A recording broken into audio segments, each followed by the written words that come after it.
Welcome back to my channel. Kids, I'm back with another experiment. I'm excited. Are you? Let's go then. Today we are creating a homemade volcano. It is a classic and exciting experiment. It demonstrates the basic concept of chemical reactions and volcanic eruptions. Here's how to do it.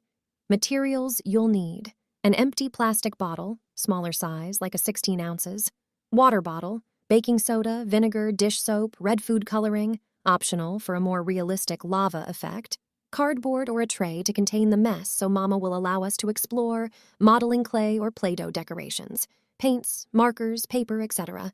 To make your volcano look cool after having all of this, place your plastic bottle in the center of your cardboard or tray. This bottle will be the core of your volcano. Use modeling clay or Play-Doh to build a volcano shape around the bottle. Create a cone-like structure, leaving the top open to pour in your ingredients. Make sure it's secure and won't collapse. Decorate your volcano with paints, markers, or paper to make it look like a real volcano. Once your volcano is ready, it's time for the eruption. Add about 2 tablespoons of baking soda into the bottle. This is your volcano's fuel. Add a few drops of dish soap and red food coloring into the bottle for a lava effect.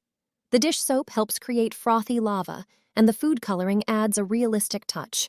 Now, get ready for the fun part. Pour vinegar into the bottle, about halfway or until it starts to erupt. Watch in amazement as your volcano erupts with a fizzy, frothy lava spewing out the top. You can repeat the experiment by adding more baking soda and vinegar as many times as you like for more eruptions. Remember, this experiment can get a bit messy, so it's a good idea to do it outdoors or on a covered surface. It's a fantastic way for kids to learn about chemical reactions while having a blast. If you like this video and want to learn more about science, do like the video and subscribe to the channel.